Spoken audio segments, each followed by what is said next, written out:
ce soir, on est dans un gros projet. On va créer la vie. Et pour créer la vie, vous allez avoir besoin du fil, une aiguille, une lampe de poche, une bonne pelle, ronde de préférence, ça va mieux pour creuser.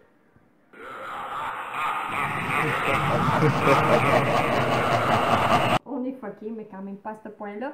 Donc, vous allez ce soir créer du levain. Et oui, le levain, c'est vivant, c'est plein de bactéries, mais c'est tellement bon dans le pain. Donc, pour ce faire, c'est pas très compliqué.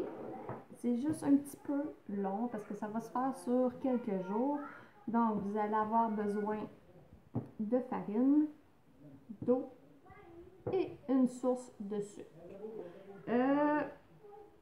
Là, j'ai pris des quantités qui étaient un petit peu moins de ce que je fais à l'habitude parce que sinon, pour quelqu'un qui ne fait pas du pain souvent, vous allez vous retrouver avec une quantité faramineuse de levain. Donc, j'ai réduit mes quantités à 20 grammes. Donc, la recette, c'est pas compliqué. La farine, vous choisissez celle qui vous plaît le plus. Ceux qui disent que ça ne fonctionne pas avec la farine blanche, mais ils ont tort parce que ça fonctionne très bien. C'est peut-être un petit peu plus long à prendre, mais oui, ça fonctionne parce que je l'ai déjà fait. L'eau, c'est la même chose. Il y a plein de gens qui vont vous dire « Ah, prends pas l'eau du robinet si tu restes en ville! » Moi, j'ai pas ce problème-là. J'étais à la campagne, mais quand je demeurais à la ville, oui, j'en ai fait à partir d'eau du robinet. La seule chose, je le laissais décanter sur le comptoir quelques heures, même voire une nuit complète ou une journée au complet sur le comptoir à température ambiante pour que le chlore s'évapore. Une fois ça fait, il n'y en a plus de chlore dans l'eau. Donc, c'est pas plus compliqué que ça. Bon, les quantités. La farine, ici, j'ai un mélange de farine de blé entier et de farine de sarrasin. Pourquoi le sarrasin? Parce que tout simplement, je trouve que ça donne un bon goût au levain. C'est pas plus compliqué que ça. Si vous n'aimez pas ça, vous prenez juste de la farine de blé entier. Sinon, vous pouvez prendre juste de la farine blanche. De préférence, on choisit non blanchie. Mais si vous n'en avez pas, comme je vous disais tantôt, avec la farine blanche, ça va fonctionner. Ça va juste peut-être être un petit peu plus long avant de démarrer comme il faut. L'eau, c'est la même chose. Ça va vous prendre, j'ai-tu dit la quantité de farine? Non. Donc, ça va prendre 20 grammes de farine. Vous allez prendre 20 grammes d'eau. Et pourquoi je fonctionne en poids? Parce qu'une tasse d'eau ne pèse pas la même chose qu'une tasse de farine. Donc, pour avoir vraiment le bon mix, il faut y aller vraiment au poids et non en quantité de mesure là, par tasse. Donc, 20 grammes de farine, 20 grammes d'eau, puis environ une dizaine de grammes de sucre. Donc, la façon de procéder, c'est pas très compliqué. J'ai pris un gros pot parce que si vous prenez un pot trop petit, vous allez carrément me détester une fois fini. Donc, vous prenez un pot, moi j'aime bien ces pots-là, mais vous pouvez prendre un pot maçon, vous pouvez prendre même un plat de cuisine régulier, pourvu que vous soyez capable de le couvrir plus tard. Donc, on prend notre farine, on prend notre eau, et là, je vais en faire sauciller encore plusieurs.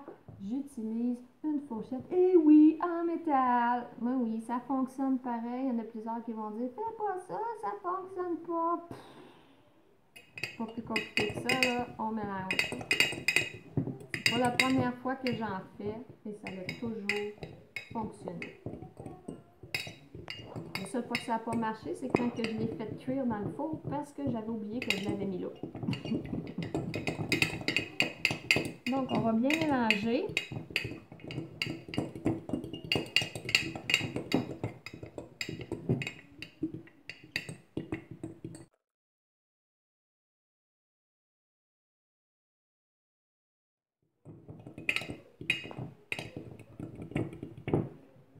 Donc, une fois bien mélangé, c'est là qu'on va carrément doper notre levain. Mais oui, on va le droguer. C'est un véritable anabolisant à levain, la source de sucre. parce que les bactéries vont se nourrir de glucides. Donc, on shoot notre anabolisant. Puis, on va le mélanger. Moi, ici, j'ai choisi la cassonade, mais vous pouvez facilement utiliser du sirop d'érable, du miel, du sucre, ce que vous avez là, comme source de sucre. Ça va juste y donner un... On va le pimper comme un char.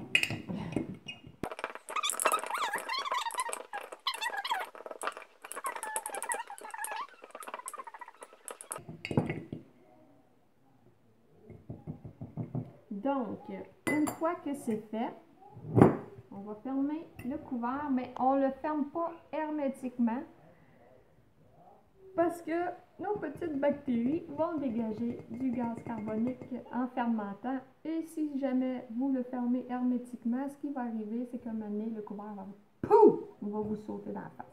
Donc, moi, je fais juste l'accrocher comme ça ici. Ça laisse l'air passer, là, on voit très bien ici. Puis, vous allez mettre votre pot à température ambiante, de préférence entre 23 et 25 degrés. Moi, je le mets juste au four, dans mon four. Je vais le laisser là toute la nuit, ou tout dépendamment si vous le faites le matin toute la journée. C'est une période de 12 heures environ. Donc, vous allez le laisser à 23-25 degrés. Puis, dans 12 heures, on va revenir faire ce qu'on appelle un rafraîchi pour lui redonner à manger. Parce que ça mange, cette petite bête-là. Ça mange beaucoup, beaucoup, beaucoup. Donc, je vous laisse ça comme ça, malgré que je pourrais... As-tu fait ça? Oui, dis-le. Donc, si vous avez des pots maçons, moi, ce que je fais pour fermer le pot, je fais juste mettre un petit...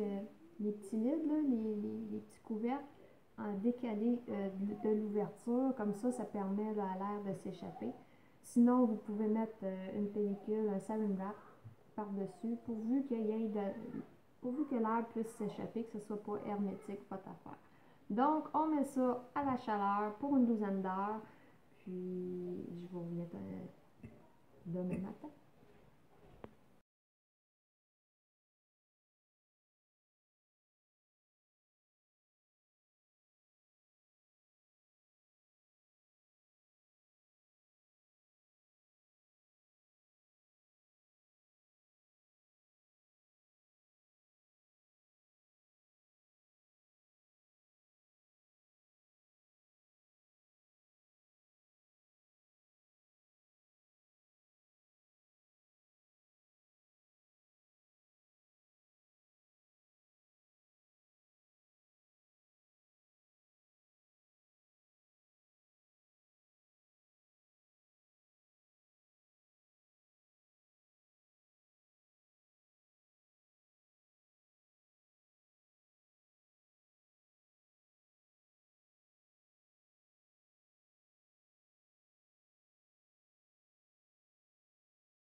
Après 4 jours, it's alive! It's alive! Eh oui, notre levain est prêt. On voit bien là, toutes les bulles qu'il a faites. Si on voit une démarcation ici, c'est parce qu'il a levé tantôt. Au courant de la journée, il a rebaissé. Donc, rendu là, ça fait 4 jours de rafraîchi 2 fois par jour. Il devrait peser autour de 320 grammes. Donc là, ça va être le temps de le rafraîchir en entier. Ça veut dire on va y mettre 160 grammes de farine, 160 grammes d'eau.